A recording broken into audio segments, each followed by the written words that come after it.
Right before our baby shower, I noticed my husband acting distant. When I checked our home camera history, I watched him escort his coworker into our living room while I was at a prenatal checkup. She wore my robe. He used our bed. I sent the video to her fiancé, her mom, and our pastor. She lost a wedding. He lost a wife.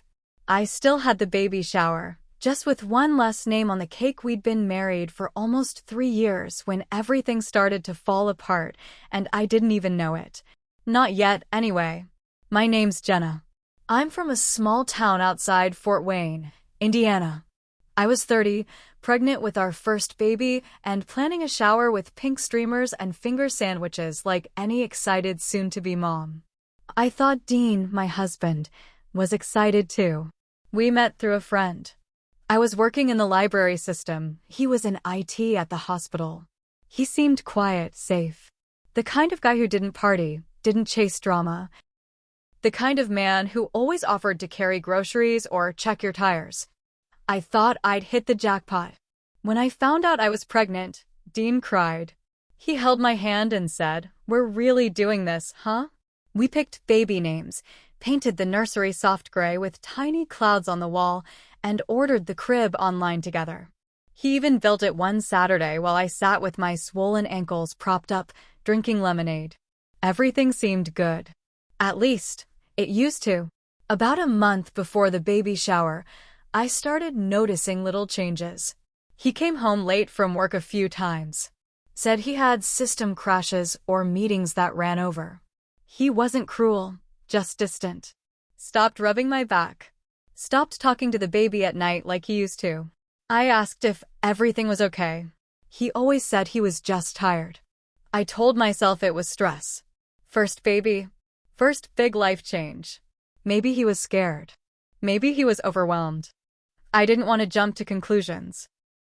I told myself that hormones make you paranoid, and I didn't want to be that woman who accused her husband of cheating just because he didn't kiss her goodbye one morning.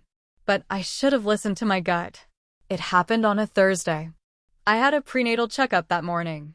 Dean said he couldn't come. He had back-to-back meetings. I told him it was fine. I'd go alone. I wasn't mad. It wasn't the first time he'd missed one. I left the house around 10 a.m., came back around 2 p.m. Everything looked normal. House was quiet. My robe was hanging in the bathroom. My tea mug was in the sink. But something felt off. It wasn't anything big. Just tiny things. The throw on the couch looked rumpled. One of the pillows was upside down. The dog seemed nervous.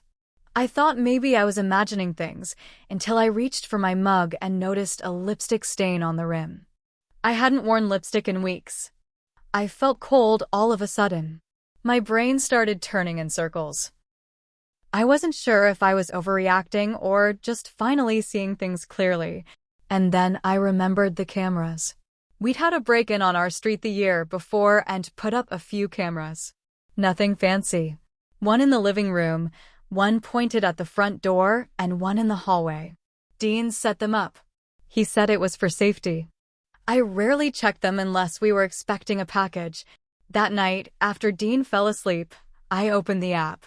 The footage showed him opening the door around 12:43 p.m. He stepped aside to let her in. She walked in smiling, flipping her hair over her shoulder like she owned the place. It was Lexi. I recognized her. She worked with him. I'd met her once at the hospital holiday party. She was engaged, wore a big sparkly ring, and talked about her wedding colors. She was also wearing my robe. My pink, fluffy robe that my mom gave me for Christmas. The one I wore almost every day since getting pregnant. She wore it like it was hers. Dean didn't stop her. He laughed, reached for her, kissed her. It was long. Way too long. Then they both disappeared down the hall. I didn't watch the rest at first.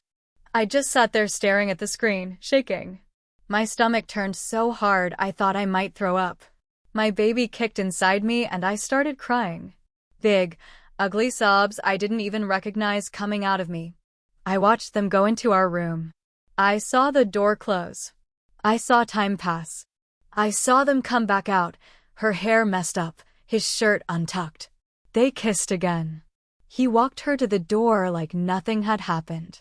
Like I wasn't real. That's when I made a decision. I didn't confront him that night.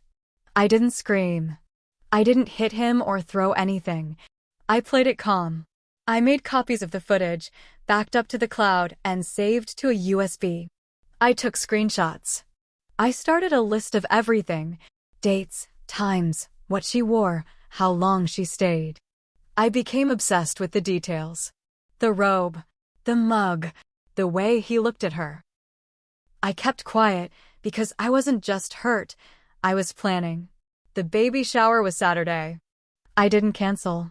I told everyone we were still on. I needed to get through it. I smiled through the decorations and the guess the baby food game.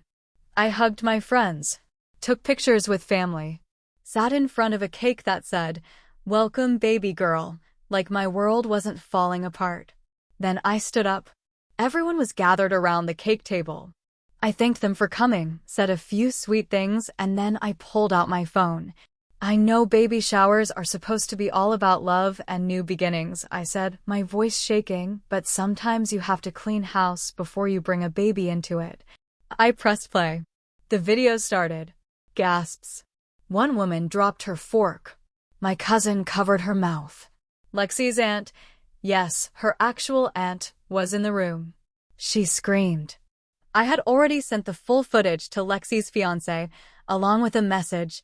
This happened Thursday. I thought you should know. I sent it to her mom, too, because I'd seen her post Bible verses online every day like she lived in a glass house. I figured she'd want to know what her daughter was really doing. And I sent it to our pastor, the same one who was supposed to bless Lexi's wedding. By Monday, the wedding was off. By Tuesday, Dean was out of the house. I let him pack his things in silence.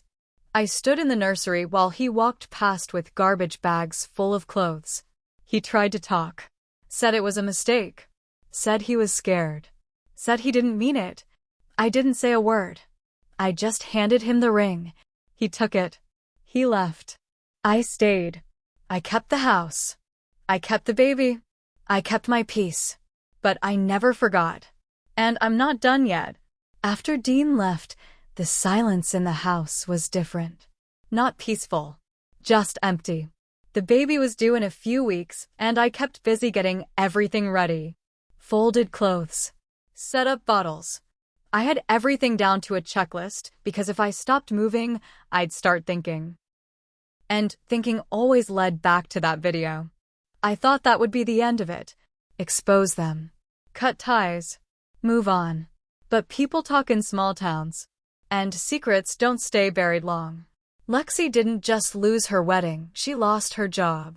Her fiancé, Travis, had stormed into the hospital the Monday after the baby shower and caused a scene in the parking lot. He punched a hole in her car's windshield. Then he marched inside and told her boss everything. Showed him the video. I know because a nurse friend of mine told me.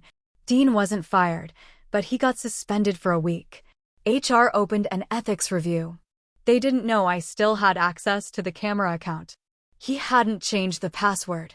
So one night, around 11:30 p.m., I checked the app out of habit, and I saw something I didn't expect. Dean. On our front porch. Pacing. He didn't knock. He didn't ring the bell. Just stood there for 10 minutes, like he didn't know if he should come in or not. Then he pulled out his phone. A few seconds later, mine buzzed. Dean, can we talk? I didn't answer. Next day, he tried again. Dean, I'm still her dad. I want to be there. Please don't shut me out. I could have ignored him. But I didn't, because I wasn't done watching him squirm. I agreed to meet. Not at the house. I picked a diner halfway between his new place and mine. Somewhere public. Somewhere he wouldn't try anything stupid. When he walked in, he looked like hell. Eyes bloodshot. Hair messed up. He sat across from me, fidgeting with a napkin. I messed up, he said. I said nothing. I panicked. I don't know why I did it. I didn't love her. It was just stupid. I was scared. I didn't think you'd want me after the baby came. You didn't look at me the same. I finally spoke. You mean I didn't look at you the same after I got pregnant with your child? He winced. That's not what I meant. I let him talk. Let him cry a little. Let him beg to be in the baby's life. Then I laid out the rules. Visitation. Supervised only. No Lexi. No overnights. Everything in writing. He didn't argue. Not much. He was desperate. That should have been it. But then I got a message from Travis. Lexi's ex. Travis, you might want to see this. Attached was a screenshot. A text from Dean. Sent 2 days after the baby shower. Dean, she doesn't mean it. She just wants to punish me. I still think about you. About us. He sent it to Lexi. She ignored it. But Travis didn't. Still think about you. That's when I realized Dean wasn't just sorry. He was trying to play both sides. To keep one foot in her life while crawling back into mine. So I did what I always do. I planned. I called a lawyer. I started documenting everything again. Texts, calls, visits. I filed for full custody. Showed the lawyer every message. Every lie. Every piece of evidence. Dean didn't know yet. But he would. And that house? The one he used to live in? I was turning it into something new. Something for me and my baby. Something that didn't have space for ghosts. But before that, I had one more move to make. One last message to send. A week after I filed for full custody, Dean started showing up more often. Not to see the baby, she wasn't born yet. Just to linger. Dropping off things I didn't ask for. A stuffed animal. Diapers I already had. Once, he brought a framed photo of us from our wedding, like I'd hang that on the nursery wall. I didn't tell him about the court filing yet. I wanted everything in place first. Then came the twist I didn't see coming. Lexi showed up at my house. It was a Wednesday. Mid-afternoon. I was waddling around the kitchen, trying to find the energy to wash bottles when I heard the knock. I looked through the window and froze. She was standing there. Hair pulled back. No makeup. She looked different. Smaller. Paler. I opened the door just enough to step out onto the porch. What the hell are you doing here? She didn't speak right away. Her eyes were red. I'm not here to fight, she said. I didn't know. I laughed. Out loud. Didn't know what? That he was married? That this was our house? That you were wearing my robe while I was out getting a checkup for the baby I was carrying. I thought he was leaving you, she said. He told me you were cold. That you didn't even sleep in the same bed anymore. That you were just keeping the baby out of guilt. I stared at her. She looked like she actually believed that crap. You believed him, I said. She nodded. I didn't think you'd find out. And when you did, I thought you'd hate me forever. I deserve it. You do. She swallowed hard. There's something else. I crossed my arms. She looked around like she didn't want anyone to hear. He messaged me again. Yesterday. Said if I wanted to move in with him, I could. That he wasn't over me. Said he was just playing along to get shared custody. I felt like someone punched me in the chest. What? She pulled out her phone. Showed me the messages. There they were. Dean's name. His number. His words. Dean, just need to say the right things for now. Let her think I've changed. Once I've got my rights, I can start over. Dean, you and me. We'll figure it out. Lexi looked up at me. I wanted you to see this because I think he's using me. And I think he's using you too. I took a screenshot with my phone. Sent it straight to my lawyer. Then I looked her dead in the eye. Get off my porch. She left. 2 hours later, Dean texted me again. Dean, thinking about you and baby. Wanna bring over dinner? I didn't answer. Instead, I emailed my lawyer every message. Every screenshot. Every lie. We amended the custody request to reflect attempted manipulation and ongoing deceit. But I wasn't done yet. That night, I called Travis again. I need your help, I said. What kind of help? He asked. I want to take this even further. You still got that spare key Lexi gave you for emergencies? Yeah, why? I smiled. We're going to use it. Because if Dean thought he was the only one who could play games, he forgot who he married. And I was just getting started. Travis didn't ask many questions after that. He just said, "Name the time." We met the next afternoon in the parking lot of a CVS. I brought him coffee. He brought the key to Lexi's old apartment, the one she hadn't moved out of yet since her wedding got canceled and her life blew up. She's not staying there much, he said. Mostly at her parents' now. But she still checks in sometimes to grab stuff. Why? Because Dean thinks she's going to run away with him, I said. Let's give him what he wants. Travis nodded slowly, like he was trying to catch up. You want to set him up? Not exactly. I want him to show his true self. You just need to let me inside. That night, Travis texted Lexi pretending he forgot some tools in the closet at her place. She said she'd be at her mom's until late. Perfect. I went in, found a pair of her heels by the door, and set up one of my backup cameras, small, motion-activated, hidden in a fake plant on the bookshelf. A friend of mine helped me wire it to my phone. The goal wasn't to humiliate Lexi again. This time, it was to catch Dean trying to move forward with a lie he was already neck-deep in. And it worked. For days later, Dean showed up at Lexi's apartment. He let himself in with a key. She wasn't there. But he was. I watched from my living room as he paced back and forth, texting her. Then he sat on her couch, looking real cozy. Too cozy. He opened her fridge. He took off his shoes. He stayed for over an hour. My phone buzzed. Dean, hope we can talk again soon. I think about you all the time. We could still make this work. I can't stand being around Jenna anymore. She's using the baby to control me. I took that message, took the video, took everything, and sent it all to my lawyer, who smiled through the phone. This is gold. He filed an emergency motion the next morning for temporary sole custody, citing ongoing manipulative behavior and breach of trust. Dean showed up at my house later that day. He looked rattled. You filed something new? Yup, I said, holding the baby monitor. Want to know why? He blinked. What are you talking about? I opened my phone and hit play. The camera footage from Lexi's apartment rolled. Dean's eyes widened. You broke into her place? He hissed. Nope, I said. She still pays the rent. Travis had a key. He let me in. You set me up? No, I said. You set yourself up. You just didn't think I'd still be watching. He turned red. His hands clenched. This is war. No, I said quietly, leaning in. This is motherhood. He left. Haven't seen him in person since. But he's about to see me in court. Because there's still more coming. And Dean? He has no idea what I saved for last.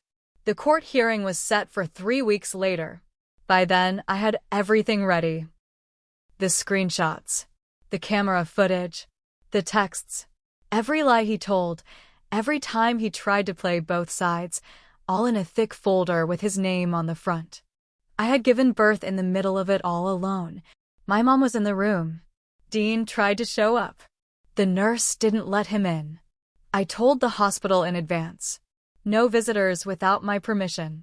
He didn't see his daughter the day she was born. And when he finally did, at the hearing, he didn't even look at her first. He looked at me. Like I was the one who ruined everything. Court was quiet, cold. The judge was an older woman with sharp eyes and no patience for games. My lawyer started with the timeline. The pregnancy. The betrayal. The security footage. The messages. The fake visits. The offer to Lexi. Dean tried to speak. Said I was using the baby to hurt him. Said I was vindictive. That people make mistakes. But then my lawyer showed the message he sent Lexi 2 days after our baby was born. Dean. If I play this right, I can get split custody. Then we'll be free. Just need to act like I care. The judge's face didn't change, but her words did. She granted me full legal and physical custody. No shared time. Supervised visits only. No overnight stays. All under review after 6 months if he proved himself. Dean didn't argue. He just sat there, jaw tight, hands in fists. Then he stormed out. I didn't cry. I didn't smile. I just held my daughter. And when I looked at her face, I knew why I did everything I did. Lexi moved to another state a few weeks later. Last I heard, she was working retail, trying to rebuild. Travis never got back with her, and honestly, I hope he doesn't. Some bridges aren't worth rebuilding. Dean tried to contact me again, sent long messages about forgiveness, co-parenting, healing. I didn't answer. Instead, I dropped off a final envelope at his door.